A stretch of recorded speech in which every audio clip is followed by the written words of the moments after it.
என் நெஞ்சில் குடியிருக்கும். தேர்தல் பிரச்சாரத்துக்கு வர வேட்பாளர்களை வண்டிக்கு வெளியில பாத்திருப்பீங்க. அவங்க வண்டி உள்ள எப்படி இருக்குன்னு பாத்திருக்கீங்களா? கோயம்புத்தூர்ல தேர்தல் பிரச்சார வண்டிகள் தயாரிக்கிற இடத்துக்கு தான் வந்திருக்கோம். ஒரு பிரச்சார வண்டியை இந்த மாதிரி ஸ்கிராட்ச்ல இருந்து எடுத்து கிளைண்ட் கேட்கிற மாதிரி அல்ட்ரா மாடர்ன் டிசைன்ஸ்ல மாடிஃபை பண்ணி பிரச்சாரத்துக்கு தயார் பண்ணி கொடுத்துட்டு இருக்காங்க.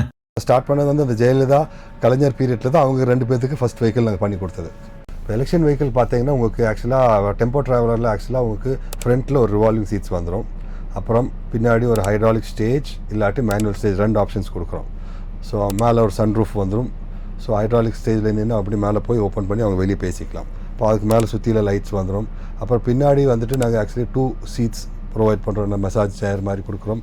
ஒவ்வொருத்தர் கஸ்டமர் சாய்ஸ் பொறுத்து இருக்குங்க. அதை செக்யூரிட்டி உட்கார மாதிரி சீட்ஸு, அப்புறம் ரெஸ்ட் ரூம், சிலவங்க பெட்டும் பண்ணி கொடுத்துருக்குறோம். இப்படி ஏகப்பட்ட ஃபீச்சர்ஸோட ஃபோர்ஸ் டிராவலர் அண்ட் அர்பேனியாவை வாங்கி மாடிஃபை பண்ணி கொடுத்துருக்காங்க. பெரிய வண்டி மட்டும் இல்ல, 4 பேர் போற பொலேரோ, தார், டாடா ஏஸ் வண்டிகளுக்கு கூட இவங்க தேவைக்கு ஏற்ற மாதிரி மாடிஃபை பண்ணி தராங்க. தமிழ்நாட்டுல அடுத்த 30 நாளைக்கு பல்வேறு கட்சி தலைவர்கள் ஓட்டுக்காக நம்ம வீடு தேடி வர போறாங்க. நீங்க இந்த மாதிரி பிரச்சார வண்டியில எந்தெந்த வேட்பாளர்களை பாத்திருக்கீங்கன்னு கமெண்ட்ஸ்ல சொல்லுங்க. இந்த மாதிரி வீடியோஸ் பார்க்க கோயம்புத்தூர் பீடியா பேஜை ஃபாலோ பண்ணிக்கோங்க.